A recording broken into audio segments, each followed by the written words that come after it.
Hey everyone. If you would like to support what I'm doing with controversies in church history and help me to expand its reach, please click on my Anchor page and click the support button to donate. Thank you for listening. Hello and welcome to Catholic Lives.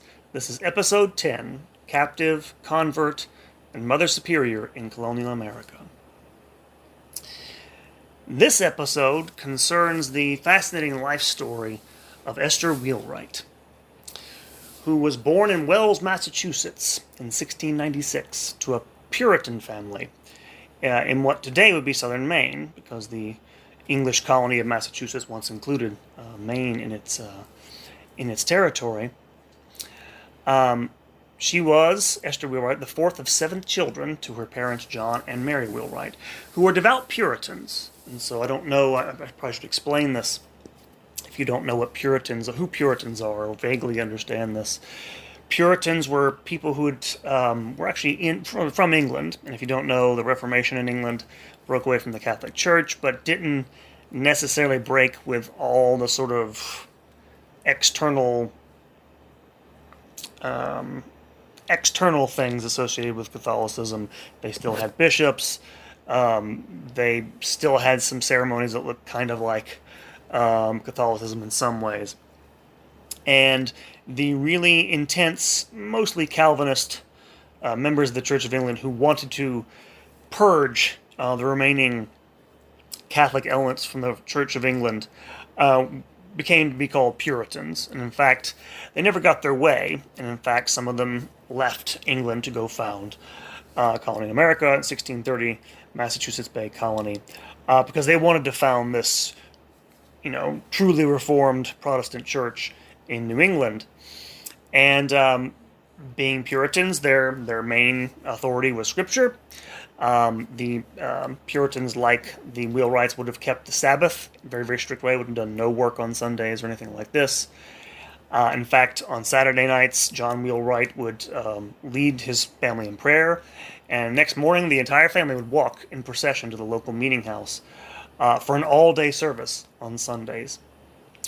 And one other thing notable about these Protestants are sometimes called Congregationalists because they had a congregational form of church government in which members of each local church elected ministers and other officers. So it's part and parcel of this New England culture. Now, where she lived in southern Maine, essentially, the town of Wells, was kind of a borderland town. It was on the border with, to the north of it, what would be called New France at the time, the French colony there. And it was recognized as a sort of separate territory away from the rest of the colony of Massachusetts.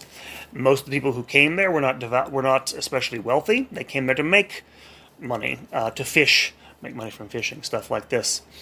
Some of them were outcasts. Her grandfather had actually been expelled from Massachusetts before he came to Wells. Nonetheless, both her great-grandfather and her grandfather, great-grandfather was a minister, John Wheelwright. Her grandfather, Samuel Wheelwright, was a judge, as was her father, was also prominent in the town. And she was baptized, was Esther, in 1701, the local Congregationalist church. Father John Wheelwright acted as a local justice of the peace in Wells. So her family was prominent in this small little outlying town in the colony. And in fact, John Wheelwright was also an entrepreneur in some ways. He ran a tavern, which kept boarders in Wells. And his tavern was a popular meeting place for colonial dignitary types traveling through the town, governors, stuff like this.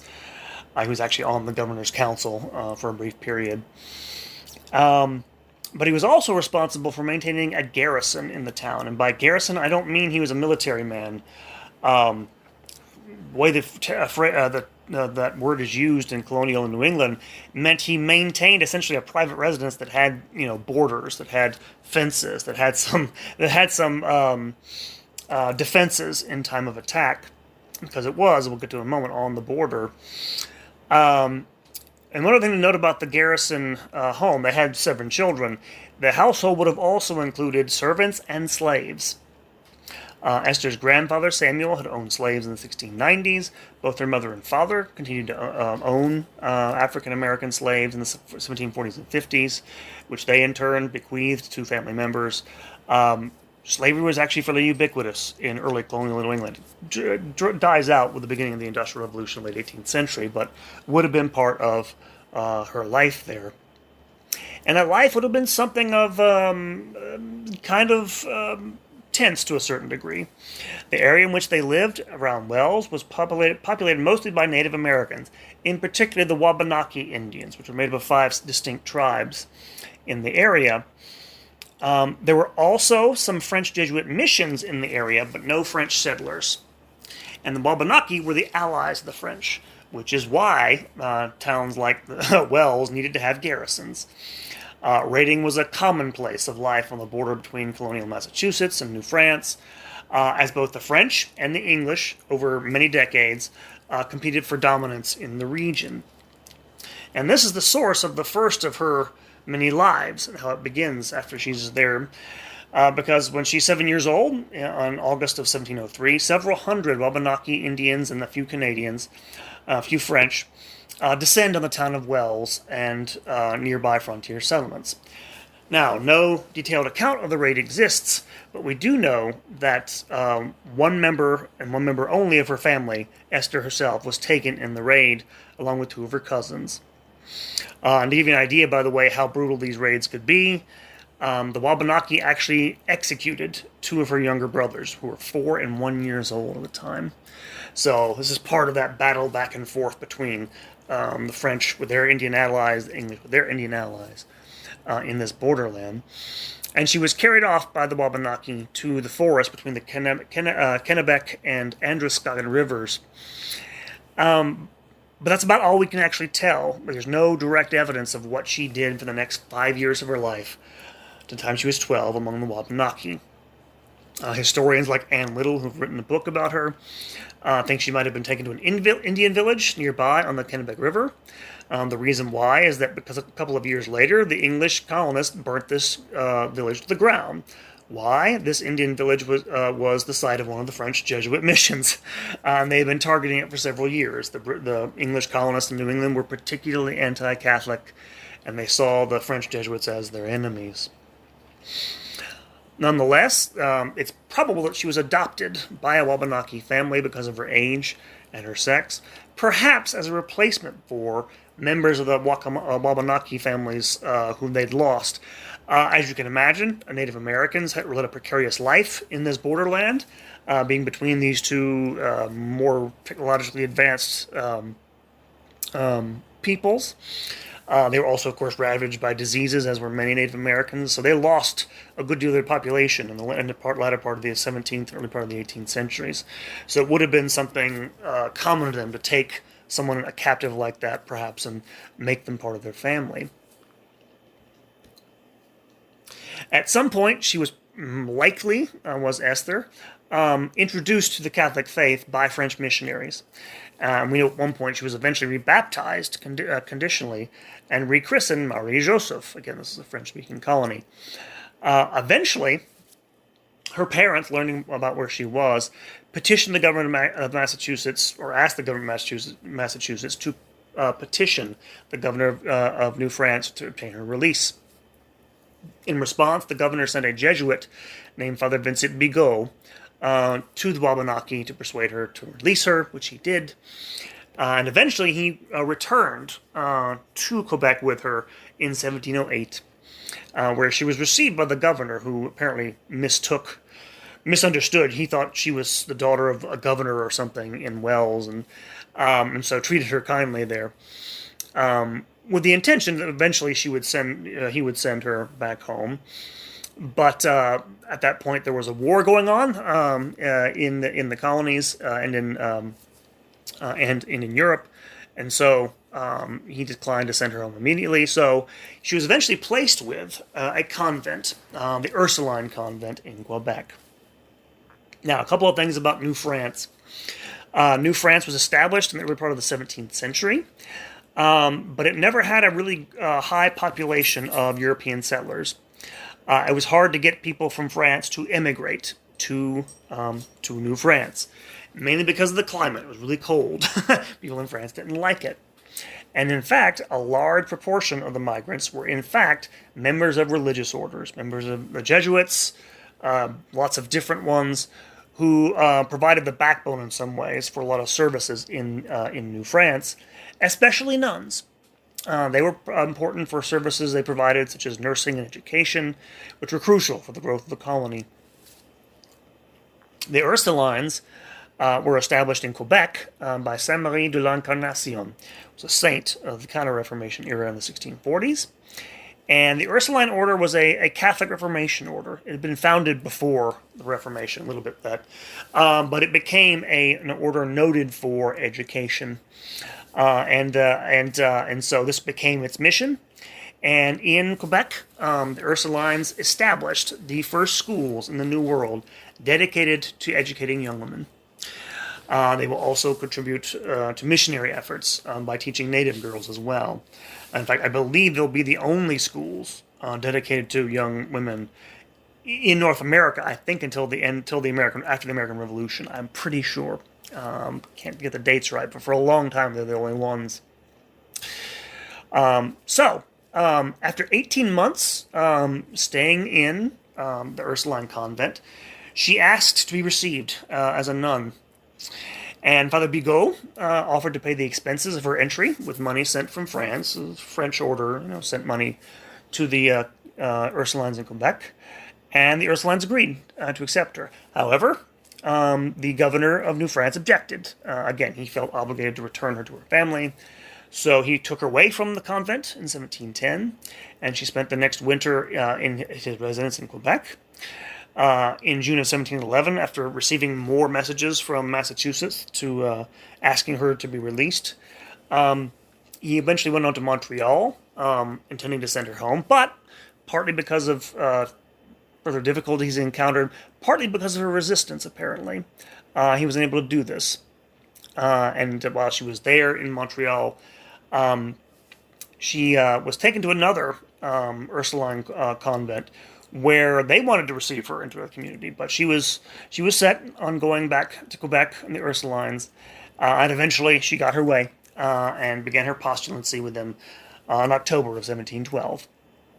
And she took the habit as Esther Marie Joseph de l'Enfant Jésus, Esther Marie Joseph of the Child Jesus, on January 3rd, 1713.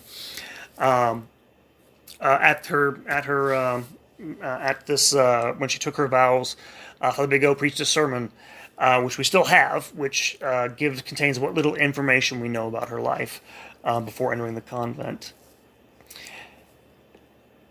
And even at this point, her parents didn't give up on her.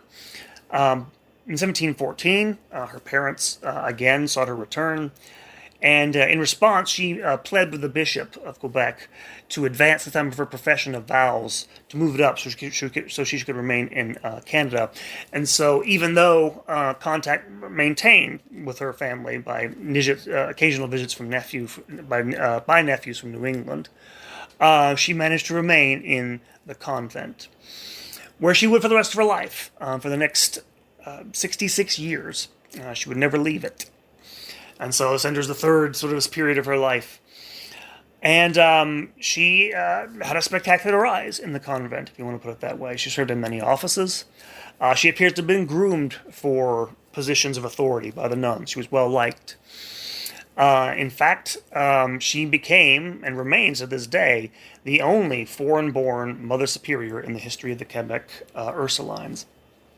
Secular historians like Anne Little, and her descendant, by the way, Julie Wheelwright, wrote a book about her. Both stressed that she had opportunities in the convent she would not have had if she'd remained in New England as a wife. She would have been a wife, a mother there. Not many other opportunities in the convent. Again, I will get to the offices that she served in a moment, but she would have administrative duties, tasks. She was a teacher. She had, in a way, power. Again, the nuns were important in Quebec. And she was deeply respected by her fellow nuns. The nuns, by the way, never lost this sense of identity of who she was. They referred to her as Esther Anglais or Esther Angoisse, the English Esther, throughout her life. And she might have been kind of exotic for them, this convert from this frigid Puritan religion, Protestant religion. And so she goes through almost her third life, right? From Puritan New England to the life of the Wabanakis, whatever that might have been, to life in the convent, in which she distinguished herself in a really bad time for the Ursulines. Because if you don't know, New France was eventually conquered by the British. If you recall, that there was a war between the British and the French broke out in Europe in 1756 called the 7 Years' War, which in the United States was called the French and Indian War, in which the French and their allies fought the British and their allies in North America. And eventually the British captured Quebec and Canada, or what would come to call Canada, in 759 and took over. And in fact, during the war, the Ursulines had actually acted as nurses for British troops stationed in Quebec, when Esther had been assistant superior, second highest rank in the convent. And so, come 1760, they're at a crossroads, because if you don't know, the British were fairly anti-Catholic. There were laws, lots of laws against the practice of Catholicism in Britain at this point. It was illegal in many ways to practice the Catholic faith in Britain. And so, sensing they needed somebody to negotiate with the British, perhaps, the Ursulines elected her superior in December of 1760. And she was actually a Mother Superior twice, from 1760 to 1766, and then again from 1769 to 1772. In a period of great transition, because they needed someone who could, communicate and bargain with the British authorities, who was flexible enough to do this, which she did. She managed to reestablish with much difficulty the community's affairs back in France after the war. As you can imagine, war is a difficult experience.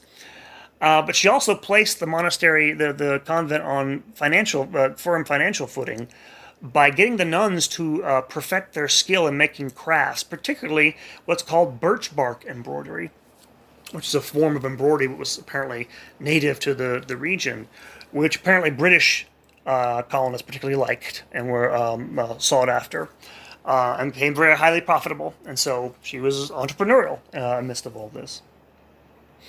Perhaps most importantly, she got permission and got the British government to allow the convent to reopen its novitiate in 1764. Because, of course, if you can't have new novices, you can't have a convent. And this is, by the way, after a lapse of 9 years because of the war. All of a sudden now you have guaranteed the continued existence of the community, which, if I'm not mistaken, it still does exist in Quebec. And she directed them up, and for the better part of that 14-year period, up to the passage of the Quebec Act in 1774. If you don't know what that is, during the midst of the conflict with its colonies, the British government basically granted toleration. That's what the Quebec Act did, was grant essentially religious freedom to its Catholic subjects in Canada. They were trying basically to sort of use them in the conflict between them and the colonists. The passage of the Quebec Act, by the way, terrified colonial New England. It's one of the reasons they started the revolution, actually. They were horrified by the fact that Catholics were getting the right to practice their religious faith again in New England. And so she is responsible, this convert, this refugee, really. I mean, it's really what the life of the Wabanakis was like. It was kind of a unsettled existence. And coming out of that to become this, towering figure within this holy life among the Ursulines. Now, there's a lot of questions we have, historians, about Esther's life, mainly because we don't have a lot of direct evidence as to her motives, particularly with entering the convent. She never left any records. We had plenty of records from the convent, but they very rarely detail. We have letters from her. They very rarely betray her inner thoughts. Now, her historian, Anne Little, thinks that she was probably attracted to the Ursulines because of the situation she was in when she was 12, 13. that she wanted the security that the convent could provide. Perhaps. She also makes it sound like, hey, she'd been through all these different experiences, Puritan, among the Wabanaki, now Catholic. She sometimes makes it sound like she was trying on an identity. I think this is a little bit simplistic, but if that's true, apparently she found it. One of the few sort of inklings we get of her inner life, if you will, comes from a letter she wrote in 1747, when her mother actually sent a letter to her from New England, informing her of her father's death, and asking Esther to return to Massachusetts to be with her. And she wrote back, and she thanked her mother for telling her about her father's death. But instead of taking up her offer to return to Massachusetts, she instead asked her mother to come to the convent in Quebec and join her as an Ursuline nun. And so in the end, she did choose the life of a mother superior over the other ones. Even if she had this fascinating life, which fascinates secular historians, she found her identity as someone who found the contemplative life in this teaching order, in her true calling. And in fact, by the way, you shouldn't feel sad for the Wheelwrights. They had 8 other children besides her that survived to adulthood. Many of them went on to do well successfully financially in New England, made good for themselves. But Esther herself never returned to New England, and in fact, she would stay in the convent until she was 84 years old. Died in 1780, just as the American Revolution is coming to an end. And so you have another example here of, in this borderland of colonial life in North America, you have the Catholic religious orders providing this sort of physical but also spiritual safe haven for someone who lived this extraordinary life, which unfortunately we can't know too much more about, but I think we can safe to say that the Catholic faith gave her that sort of spiritual home she probably had been looking for after she was taken from her parents at such a young age. And so there you have it. There is this week's episode of that's it for this episode of Catholic Lives. Be on the lookout for the next one. Hopefully, it won't be too often during the semester, but I'll try to keep up as much as I can.